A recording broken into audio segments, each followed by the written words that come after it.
Hello, welcome to Run Testers. My name's Nick, and this is our full review of the Garmin Venu 4.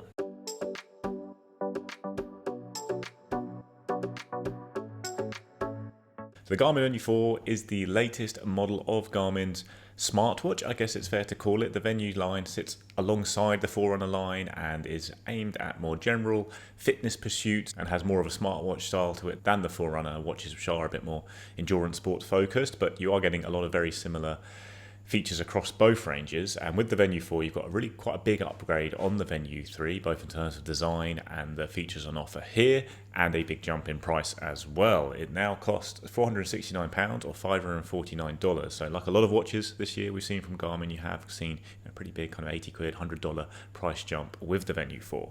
You've got two sizes to the watch. It comes in 41mm and 45mm. I've been testing out the 45mm watch. Got a range of colours in terms of the straps, and the actual case itself comes in gold, silver and black. In the past, the Venu was the top model or the top smartwatch really available in the Garmin range, ahead of things like the Vivo Active and the Venu Square models. It now sits below the Venu X1, which is the very thin square watch that came out earlier this year, which has a very different design to the Venu 4, and it has a few more sports features, and it also has maps on it, which you're not getting on the Venu 4. But actually there is one big upgrade with the Venu 4 compared to the Venu X1, which is that you get multi-band GPS on this watch. So as I said, the Venu line in general has been pitched as the less sporty alternative, I guess, to the Forerunner. In the past, the Venu has had less sport features than the equivalent Forerunner, but with the Venu 4, you're actually getting all of the same stuff you get on the Forerunner 570. So really the only thing that makes the Forerunner 570 more appropriate for sports is the fact that it has 5 buttons, whereas with the Venu 4 you've got a 2-button design. It's actually 1 button fewer than you had on the Venu 3. You've got these 2 buttons on the side.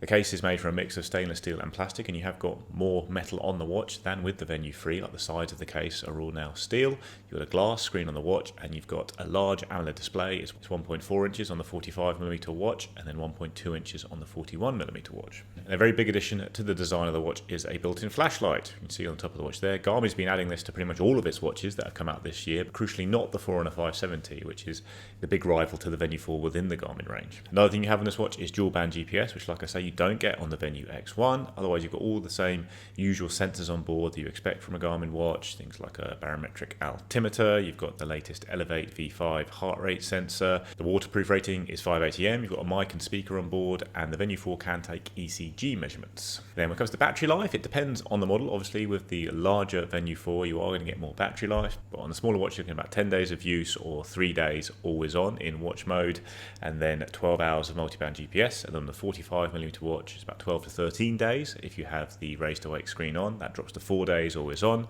and you get 17 hours of multi-band GPS tracking. So there's a lot of new software features on the watch along with the upgraded design, and that includes all of Garmin's classic training load tools. So you're getting much more detailed analysis now than you have with past Venu models, and things like your training load and the kind of training that's going in, whether it's anaerobic or aerobic. You also get training readiness now on the watch, and heat and altitude acclimation, along with projected race times. If you're following Garmin's training plans, you get multi-sport training plans on the watch as well now, not just for running. And then there's also some new health features that have been introduced to Garmin through the Venu 4, things like lifestyle logging and health status. Those features are now available to all Garmin users within the Garmin Connect app. They're only available as on-watch widgets, I think, on the Venu 4 and the Venu X1 for the moment, although they will likely come to other watches in time as well.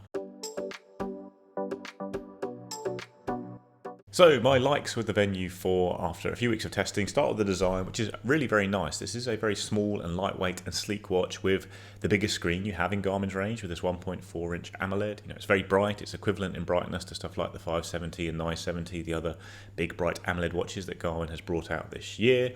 You do only have 2 buttons. Touchscreen can be a bit of a pain at times. We'll talk more about that in the dislike section, but it is manageable, and the fact you've only got 2 buttons does give it a very sleek and premium look, and the extra metal you have on the case here again just makes it feel a bit more sturdy and premium than the more plasticky Forerunner watches in some ways. The flashlight is also an excellent addition to the design. Like, I am now fully on board with the flashlights on Garmin watches, and every time I'm using a watch that doesn't have one built in now, it's like, where is it? It should always be there. And the fact that it's on the Venu 4 and not on the Forerunner 570 in particular is something we'll talk about later, because that is a big addition to this watch that was missed out on another big launch this year. On the accuracy front, the GPS accuracy has been very good for me. You've got the dual band chipset on this watch that Garmin users on lots of watches, and I've seen very good accuracy throughout my testing with the Venu 4, putting it up against a wide range of other watches, dual band watches like the Apple Watch Ultra 3, the Garmin Fenix 8 Pro, the Forerunner 570, and yeah, I've looked at all the tracks, never really seen any significant errors. Distance and pacing has been very good with the watch as well, so getting a good experience on that front for sure. I think you are getting a really good sports tracking experience all round as well. This is pitched as more of a sporty smartwatch, but with Garmin, a lot of these features are exactly the same as on the more sports focused watches, so you're getting excellent tracking.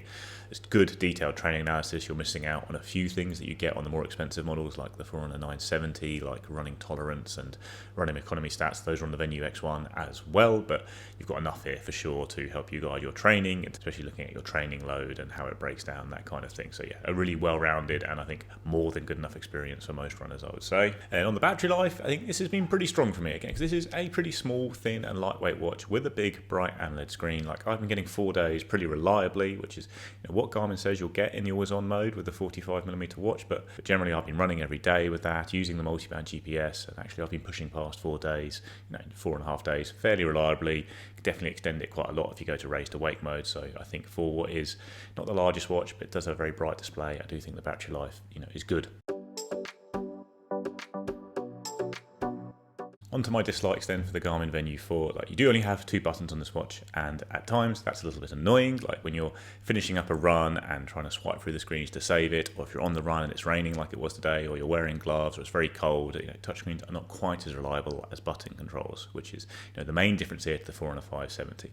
I would say the touchscreens now are good enough. Like, it's very rare that I have a major issue with a touchscreen in terms of being able to swipe through screens and that kind of thing. It could be a bigger annoyance for some other people if you're wearing very big, thick, heavy gloves in particular, but for the most part, touchscreen's okay for me. But yeah, it is a little bit less easy to navigate the watch at times than when you have buttons available, and some people will prefer having the classic Garmin 5-button design. And then other dislikes have been heart rate actually hasn't been that great for me. Like, it could just be some random variation here, because the Venu 4 has the Garmin Elevate V5 sensor that I've tested on a lot of watches over the past couple of years, and it has routinely been very accurate for me, and I've just had slightly more errors than I'd expect to see with the Venu, especially on things like track sessions, just like it missing some intervals or going too high or not coming down after intervals. Even on easy runs, the occasional spike here and there. Now, I've been testing this watch when it starts to get a bit colder here in the UK, and generally that tends to reduce heart rate accuracy, but with this heart rate sensor and other Garmin's, I have usually had pretty good results even in the winter months. So like I say, it's probably just a bit of random variation, but yeah, the heart rate accuracy has not been great for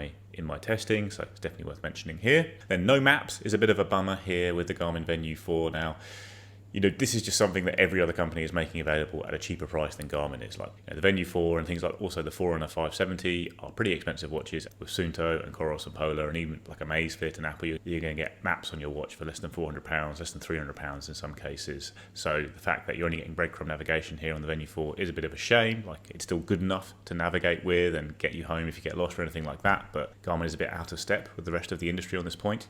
Part of that is probably the fact that Garmin does have better mapping and routing features, and they want to preserve them for their more expensive watches. But if you do want maps, you don't get them natively on the Venu 4, and you do get them on other brands' watches at prices far below this. And then on that price, it's a big jump again for the Venu 4 here, and Garmin's put a lot of good features on this watch, but it's just a really expensive watch, and this is something we've been saying throughout the year. Like, Garmin's putting out really good watches, but there's a big price jump on nearly all of them, and other competitors might be putting their prices up, but they're not putting them up to this extent, and it just means now there's a lot of watches that are going to come in cheaper than the Venu 4. I'll talk about in the verdict in particular that might just offer you better value. And the last dislike would be that this is the smartwatch within the Garmin range, like compared to the Forerunner models, but you're not really getting any different smart features here with the Venu 4. You've got a slightly sleeker design, but it's all the same kind of Garmin smarts we've seen for a while now. The music storage can link up with streaming services, Garmin Pay, the small Connect IQ app store. You don't get cellular connectivity. The only watch that does that for Garmin is the Fenix 8 Pro, and this isn't really a smartwatch that can hold a candle to the smarts available on things like the Apple Watch Ultra or Apple Watch Series 11. So yeah, it is the smartwatch, but that's really more of an aesthetic thing rather than anything else.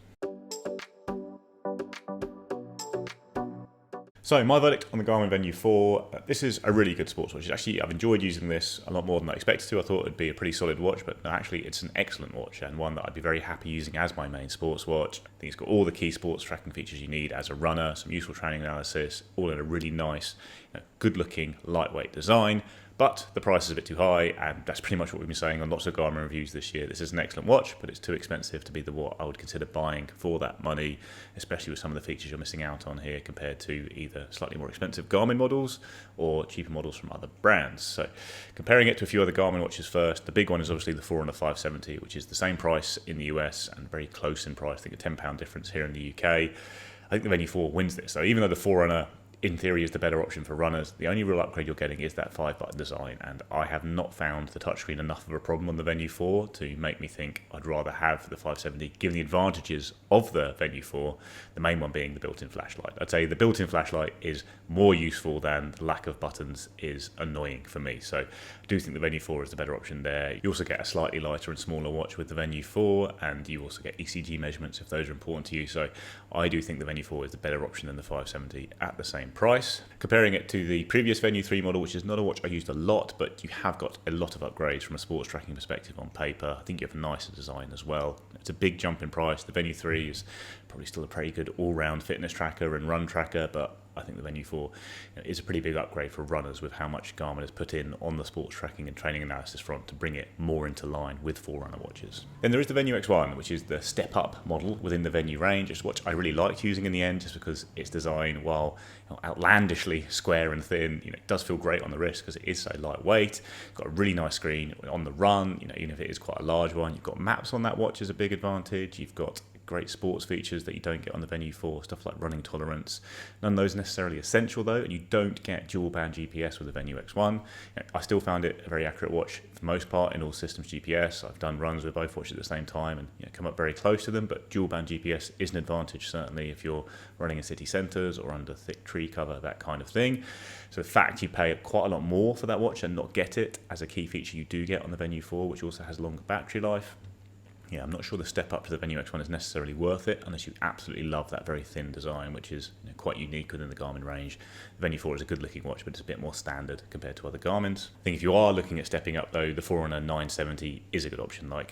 That's a really nice looking watch. You've got a titanium bezel on that and a sapphire screen as a slightly more hardcore and hard wearing screen. You've got all those great sports features like running tolerance. You've got maps in a very lightweight and good looking watch all round, I would say. So if you are looking to spend a bit more to get maps, I think the Forerunner 970 would be the one I'd lean towards over the Venu X1, unless, like I say, you love that thin design on the Venu X1. I think rather than the Venu 3, if you are looking for a cheaper, older Garmin model that might suit you better as a runner, there is the Forerunner 265, which is a really nice AMOLED watch with a 5-button design, lots of great sports features. It's got training readiness, it's got dual band GPS. I don't think it's quite as good looking as the Venu 4, but I think it is still a good looking watch, and that's not going to be around in sales, you'd think, with the 570 coming out. Then going outside Garmin to these cheaper models I've been referencing throughout the review, I think Suunto and Coros in particular have some really good options that are cheaper than the Venu 4 that are going to give you maps, going to give you AMOLED displays, going to give you longer battery life, going to give you good training analysis, accurate GPS. It's the Coros Pace Pro is substantially cheaper, a lightweight plastic watch that doesn't have quite as premium a look as the Venu 4, but does give you fantastic sports tracking in an AMOLED sports watch with maps. Then there's the Suunto Race 2, a new watch we tested recently on the channel. It's sometimes a bit tricky to use with bugs and stuff during our testing, but the core tracking experience is good on the watch. If you get used to it, it's a really good watch for sure, and it's a really good looking watch as well. Again with maps, great GPS, a good battery life, at a lower price. And if you're looking at this more at the sporty smartwatch perspective, there is the Apple Watch Series 11, which has come out recently. Again, quite a bit cheaper than the Venu 4. That's a proper smartwatch. You're getting a full app store, you're getting cellular connectivity if you pay for that model of the watch. You are getting definitely a better all-round smarts experience. You're getting pretty good native sports tracking on the watch. It doesn't have dual band GPS. You don't have a lap button, and the battery life isn't as long as the stuff on the Venu 4, but the Series 11 is a proper smartwatch with very good sports tracking. The Venu 4 does beat it out on sports and training analysis for sure and has that built-in flashlight, but the Apple Watch is a fair bit cheaper for an even lighter and smaller watch that does still do a good job of run tracking. So yeah, it's definitely a few models I would look at probably ahead of the Venu 4, either some great older Garmin models, some really good Coros and Suunto options, but when it does start to drop in price itself, Garmin watches do have a long and well-established track record of being reduced in sales and stuff like that. It will be a very good option. It's a really good looking watch. It's a very good sports tracker. I very much enjoyed using it. I love that it's got a flashlight. Just not a big fan of the big price at the moment. That's our review of the Garmin Venu 4. Let us know what you think in the comments below. Please do like and subscribe, ring the little bell, and we'll see you next time.